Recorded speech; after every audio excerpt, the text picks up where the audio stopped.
Olá pessoal, sejam bem-vindos à competência 2 do módulo de transportes modais e hoje discutiremos a dinâmica e a importância dos transportes rodoviário e aéreo. Como o transporte rodoviário é o mais comumente utilizado no nosso país e o de maior importância, hoje visitaremos uma empresa de transporte rodoviário, a Trans Oliveira, e conversaremos com o diretor administrativo, o Flávio Oliveira, para discutir as características, as dificuldades, os desafios, como funciona o processo de uma transportadora rodoviária. Então, vamos lá. Olá pessoal, então estamos aqui com o Flávio Oliveira, que é o diretor administrativo da transportadora Trans Oliveira Limitada. E vamos conversar com o Flávio para observar como é que é o dia a dia de uma empresa de transporte rodoviário, quais são as dificuldades, as nuances, as características. Então, é um prazer estar aqui com o Flávio para a gente bater esse papo e passar aqui mais informações aqui para os nossos alunos. Olá, Flávio. Bom dia. Bom dia. Então, eu queria que você falasse um pouco assim, sobre o histórico da empresa. Aqui é uma empresa, a Trans Oliveira é uma empresa que foi fundada em 1980, né? Empresa que tem 36 anos de estrada. Né? Empresa focada hoje em transporte rodoviário de cargas de ponto a ponto. Né? Então, com 90%, cerca de 90% da operação hoje ela é centralizada no Nordeste. Então, a gente se especializou no Nordeste brasileiro. Né? Com a nossa frota, a gente hoje atinge um raio de 800 quilômetros, né? Que vai até Salvador, para o sul, e até Fortaleza para o norte, e até Petrolina, interior de Pernambuco. E começou com quantos caminhões? Começou com... Na verdade, a Trans Oliveira é uma empresa familiar, né? Começou como empresa familiar, hoje está se profissionalizando, porque se não se profissionalizar, a empresa que não se profissionalizar hoje, ela fecha as portas, né, no mercado que a gente vive atualmente. Né? Hoje ela começou no quintal da casa do dono, tá certo? Então a empresa começou ali com 3 caminhões, hoje ela tem uma frota hoje de 40 carretas, são 40 conjuntos. E mais agregados? Mais os agregados, mais terceiros, porque fugindo desse raio de 800 quilômetros, a gente utiliza terceiros. Então a gente atende de Recife para São Paulo, de Recife para Goiás, de Recife para Piauí, mas aí a gente utiliza caminhão de terceiro. Ok. Quais os principais clientes? Hoje nossos principais clientes são grandes indústrias multinacionais. Então a gente pode exemplificar a Owens, que é a fábrica de vidro, que comprou aqui a CIV, a antiga CIV aqui, na Várzea, aqui em Recife. Né? A Owens é a maior vidraçaria do mundo hoje. Né? É Owens, Illinois, onde sua matriz é Illinois, nos Estados Unidos. Então ela tem indústrias em todos os continentes do planeta. Então ela tem na América do Norte, na América do Sul, né? Na Ásia, na Europa. É a maior vidraçaria do mundo hoje. E aí a gente também trabalha muito com o ramo de bebida. A gente transporta insumos para bebidas e a própria bebida, o produto acabado. Então, alguns clientes Ambev, né? A gente transporta muito para Ambev, há muitos anos já. Né? Bacardi, Campari do Brasil, o Grupo Petrópolis, que é a cervejaria Itaipava, também é nosso cliente. A Pernod Ricard, que é a indústria de bebidas também que fica em Suape. Então, nosso foco hoje são indústrias de bebidas, a gente transporta bebidas, produtos acabados e insumos para bebidas. Certo, venda direta. Venda direta, exatamente. A gente faz o transporte hoje, tanto de fábrica para fábrica, transferência de uma fábrica A para uma fábrica B, né? Que essas indústrias elas têm produções em vários estados do Brasil. Quando você pega uma Ambev, ela tem a fábrica de Itapsuma, aqui em Pernambuco, ela tem uma fábrica em João Pessoa, ela tem uma fábrica em Salvador, ela tem fábrica no Rio, em São Paulo, Rio Grande do Sul. Então ela tem fabris em várias regiões do Brasil. Então, às vezes produz um certo produto naquela fábrica não produz nesta. Então existem várias transferências entre essas fábricas. Então, a gente faz transferência, envia também para CD e também faz a venda direta, que é chamada, que é o transporte da fábrica direto para o cliente. Né? Isso, na verdade, para a indústria de bebida foi implantado há cerca de 10 anos atrás, um pouco mais de uma década. Foi feito isso para justamente reduzir custo. Né? Que o que acontecia? A Ambev produz, por exemplo, a cerveja em Itapsuma. Antigamente ela tinha os distribuidores, né? Você tinha distribuidor em Olinda, em Paulista, em Jaboatão. Hoje não existe mais isso. Né? Então a Ambev ela já manda direto para o cliente. Ela cortou, né, um atravessador. Sim, tá certo? Então, por exemplo, um Bom Preço, né, uma rede dessa, compra 50 carretas de cerveja por mês. Antigamente saía da fábrica, ia para o distribuidor entregava no preço. Hoje não, hoje ela sai da fábrica direto para o cliente. Então ela cortou um atravessador para reduzir custo. Sim. E os tipos de veículos que você tem? Hoje a nossa frota é composta somente por carretas. Sim. Carretas. Especializaram nesse segmento. Carretas carga seca, né? E a maioria da nossa frota são carretas modelo Sider. Né? Que são aquelas carretas que tem as lonas na lateral. Você abre tipo uma cortina para fazer o carregamento, a empilhadeira carrega, descarrega. Sim. Né? Que são carretas que têm mais agilidade em carregamento, que a carreta carga seca você carrega, depois tem que enlonar, amarrar. Né? A Sider não. A Sider é uma carreta um equipamento mais caro, né? Mas é um equipamento muito mais moderno. Né? Porque você consegue carregar, por exemplo, a carreta dos dois lados ao mesmo tempo. Abre a cortina, a empilhadeira carrega de um lado, carrega do outro. Quando termina de carregar, praticamente só vai fechar a lona e o carro vai embora. Então você reduz o tempo de carregamento e descarregamento. Né? E fala um pouquinho para a gente como é que é o processo de trabalho, como é que se dá essa operação logística da empresa, como é que é o... Hoje basicamente, toda a programação, a gente recebe a programação dos nossos clientes, normalmente em D-1, que é, por exemplo, os carregamentos de hoje, né? A gente recebeu a programação ontem. Né? Então, quando a gente recebe toda a programação dos nossos clientes, a gente monta a nossa grade de carregamento. Então, aqui vai ser cliente A, B, C, aqui eu vou mandar 5 carretas, aqui eu vou mandar 6, aqui eu vou mandar 10, aqui eu vou mandar 2, né? Logicamente que logística é uma coisa muito complexa e a gente atende as exceções. Então, eventualmente um cliente liga querendo uma carreta para agora e a gente faz o possível para atender. Nem sempre é possível, né? Porque a gente não tem carreta guardada no bolso. Então a gente precisa realmente de uma programação mínima de um dia de antecedência, né? Para montar a grade de carregamento para que não haja falha. Tá certo?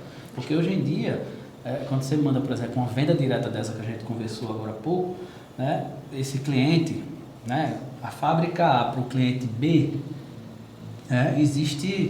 hoje existem janelas de descarregamento. Né? Então, quando você chega no Walmart desse da vida, ele tem um centro de distribuição, né, que fica em Jaboatão dos Guararapes ali, né? Você chega lá e ele recebe 200, 300 carretas por dia, ali é com horário marcado, então ele tem uma janela de 8h30, de 9, de 9h30, de 10, de 10h30.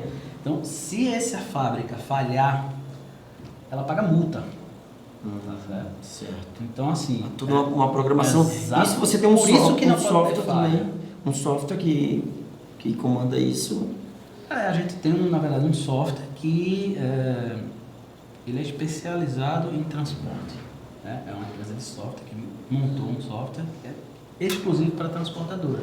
Dali a gente faz a emissão do conhecimento de transporte, que é o CTE hoje, e puxa relatório, e automaticamente você dispara a verbação, porque quando você carrega, como é que é o fluxo hoje, né? A gente manda o caminhão para o cliente, para a fábrica, para carregar para o cliente ou para outra fábrica.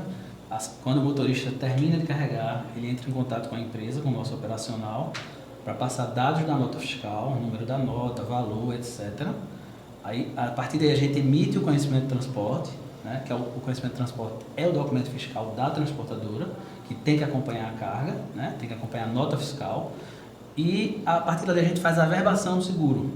Né? Então, o motorista normalmente ele só sai quando ele passa os dados da nota, a gente emite o CTE, e a verba seguro junto à seguradora. Dali ele pode seguir viagem porque a carga está segurada. Ok. E os principais desafios e dificuldades que você enfrenta aí na empresa? Mas olha só, dificuldades eu acho que eu poderia citar 3 principais. Né?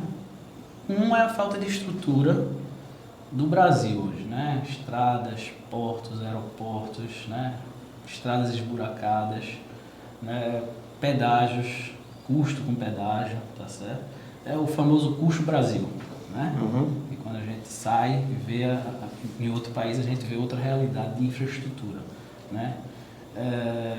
Outro é o preço elevadíssimo do diesel, né? O diesel hoje, ele hoje está quase, o preço do diesel, ele é quase o preço da gasolina, né? Há 10, 15 anos atrás era menos da metade. Então o governo, a política do governo nesses últimos anos massacrou demais as transportadoras. Então, para a empresa de transporte rodoviário de cargas, o diesel ele é o maior custo disparado.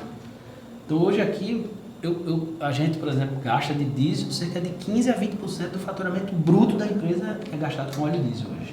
Então, é o maior custo disparado na empresa. E aí puxa pneu, lubrificante, peças, porque tudo, né, o diesel sai puxando tudo, né? E apesar disso, o transporte terrestre rodoviário é o mais utilizado no Brasil. Foi uma política que o Brasil seguiu. Exatamente. E que não seria conveniente para... Não seria conveniente pelo tamanho do país, né? O Brasil ele é um país continental. Então, obviamente, seria muito mais barato o transporte ferroviário ou marítimo, né? A gente é um país continental e todo banhado pelo oceano, tá certo? Então, esse seria o ideal. Outro grande problema, né? Não só do transportador, mas eu acho que das companhias, das empresas em geral aqui no Brasil, a gente tem visto sempre essa discussão ultimamente, é a legislação trabalhista, né? É uma legislação ultrapassada, legislação dos anos 50, né? E que hoje dificulta demais a vida das empresas, tá certo? Normalmente, inclusive, sendo injusta, né? É uma justiça que ela só funciona para o lado normalmente do empregado. O empregador, quase sempre ela é injusta, tá certo? Então, e desafios eu acho que é você nessa situação atual que a economia brasileira vive. Eu não considero crise mundial, eu considero crise no Brasil, porque a gente vê países emergentes, né, como o Chile, como a Argentina, né? O documento fiscal da transportadora é o conhecimento, né? O conhecimento do transporte eletrônico. Assim como as empresas emitem indústrias, quem fabrica alguma coisa emite a nota fiscal eletrônica, a transportadora emite o conhecimento eletrônico. Então esse conhecimento precisa acompanhar a nota fiscal para chegar no destino onde a carga vai chegar. Certo. E a questão de rastreamento dos veículos, seguro da carga? O rastreamento, na verdade, no nosso caso, todos os veículos eles são rastreados, né, via satélite. Então, a gente tem um monitoramento interno, a própria empresa aqui tem uma pessoa que acompanha esses caminhões, né? E existe a própria empresa de gerenciamento que eles também acompanham, né? Eles têm... Então você sabe onde é que está o caminhão a cada momento, você tem no mapa e sabe onde está. Onde está, em que rua está, e existe um equipamento que o motorista, em algum caso de pânico, né, ele pode, tipo um assalto, algum problema que ele tenha, existe um botão de pânico que fica próximo ali à direção do veículo, que se ele acionar esse botão de pânico, a gente imediatamente vai dar uma atenção especial àquele caminhão, vai tentar entrar em contato com o motorista pelo telefone, e se não houver resposta, a gente automaticamente você vai tentar buscar esse caminhão e em último caso você trava, você tem como travar a distância, o combustível do caminhão, então ele para. Então a gente tem como fazer isso hoje. Essa questão de controle e segurança. Sim. Né? Certo. E quais os fatores que influenciam aí no cálculo do frete? Acho que são dois principais fatores. Primeiro é a distância, né? Porque aí pela distância você vai calcular os custos variáveis, né? Combustível, desgaste de pneu, peça, manutenção, etc. Né? O peso da carga, para você calcular também, né? Quanto vai gastar de combustível, né? de freio, etc. E a região, para saber se tem pedágio, se não tem, se a estrada é pedagiada, se não é. Né? E o tempo que esse transporte vai ser efetuado. Porque a gente, por exemplo, nós temos alguns clientes que, apesar de vocês fazerem um transporte na mesma distância, por exemplo, eu tenho um cliente aqui que transporte de 30 km, que é considerado curta distância, né? Para transporte rodoviário. Então, tem um cliente que eu cobro um frete X. Por quê? Porque às vezes eu consigo, com a mesma carreta, né, daqui para o Cabo, por exemplo, 30 km, Recife até o Cabo, eu consigo fazer 2 cargas no dia com essa carreta. Então, o meu frete é X. Eu tenho outro cliente que fica ao lado, que é a mesma distância, e eu só consigo fazer uma, é outro frete. Esse aqui é X, esse aqui é X mais alguma coisa. Por quê? Porque eu consegui ter produtividade com um veículo num cliente e no outro não consigo. E por que um consegue e outro não? Quais são Na verdade, aí são variáveis internas do cliente. Burocracia, muito movimento, às vezes falta de estrutura. Você chega num cliente lá, a carreta chega, entra, tem pilhadeira disponível para descarregar. Porque hoje, uma grande parte das cargas, ao contrário do que acontecia há algumas décadas atrás, elas são paletizadas, né? Então, as cargas não são mais carregadas manualmente, porque hoje tempo é dinheiro. Você vai carregar uma carreta manualmente, você passa 2, 3, 4 horas para carregar. Enquanto que com a máquina, com a empilhadeira, você carrega com 20 minutos. Então, assim, você às vezes chega no cliente, ele tem estrutura. A carreta entra, chegou, 1 hora vai embora. Enquanto você chega no outro, fica do lado de fora, lá durante 2, 3, 4, 5 horas. Então, na verdade, esse cliente tem que pagar esse custo. Porque o caminhão parado tem um custo. Né? O motorista está ali à disposição. Certo? Então, é mais ou menos por aí. O tempo e a distância. O tempo que você vai fazer esse transporte, do início até o final, entregar a carga, e a distância para a gente calcular os custos variáveis. Né? Ok, então, para a gente finalizar aqui esse papo tão legal aqui, que a gente está tendo com o Flávio, eu vou pedir que ele passe uma mensagem para os alunos que estão iniciando nessa área de logística, os nossos alunos do curso técnico de logística. Na verdade, logística, atualmente, eu acho que ela é considerada uma das áreas estratégicas de qualquer companhia hoje que se preze, que queira sobreviver e crescer no mercado, né? Então, assim, o cliente hoje, ele compra, né? Você entra na internet aqui, o e-commerce hoje é um exemplo disso. Você vê o e-commerce hoje, quanto vem crescendo ano a ano nas últimas 2 décadas. Né? A cada ano, apesar de está em crise, setor automobilístico perdeu 20%. Você quando vê o número do e-commerce, ele só faz crescer a cada ano. Então o cliente hoje ele compra um computador, uma televisão, um telefone, ele quer receber pelo preço acertado, né? No prazo acordado e no lugar combinado. Então, assim, aí o segredo do crescimento dessas empresas de e-commerce que tem uma logística eficiente. Né? Então, ela entrega, às vezes, mais barato do que o cliente indo comprar aqui pessoalmente. Por quê? Porque ele não tem custo com armazenagem.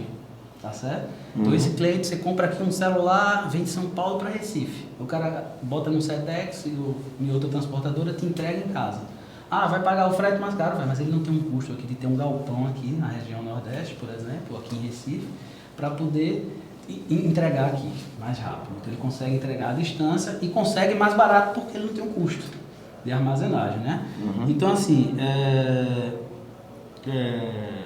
eu acho que esse é o principal sucesso dessas empresas aí de e-commerce, que é E uma coisa que a gente, inclusive, hoje a gente sente aqui, a gente é uma empresa nordestina, local, né, com mais de 30 anos, mas na última década, nos últimos anos, a gente sente que a concorrência ela deixou de ser local e passou a ser global. Né?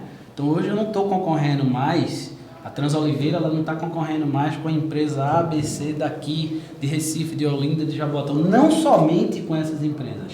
Hoje a gente está concorrendo com uma empresa de transporte que tem matriz lá no Rio Grande do Sul e tem uma filial aqui em Recife. E tem uma filial aqui na Paraíba. Então hoje o mercado é global hoje, ele não é mais local. Sim. Né? Então a logística é muito complexa. Então assim, é um desafio. Eu trabalho já com isso aí há cerca de 20 anos, já está no meu sangue, tá certo? Então assim, é um desafio agora, é muito dinâmico, é muito gostoso mexer com logística e é uma área estratégica das organizações hoje, assim como RH, assim como marketing, assim como, né? A logística hoje, quem não tiver uma logística bem feita hoje, fica difícil sobreviver. Né? Então é uma área essencial para as organizações. Ok, então a gente agradece aí ao Flávio a disponibilidade de tempo dele, de ter essa conversa com a gente, a mostrar aos alunos um pouco da visão da própria empresa dessa área de logística e transporte rodoviário para os nossos alunos. Então, até a próxima.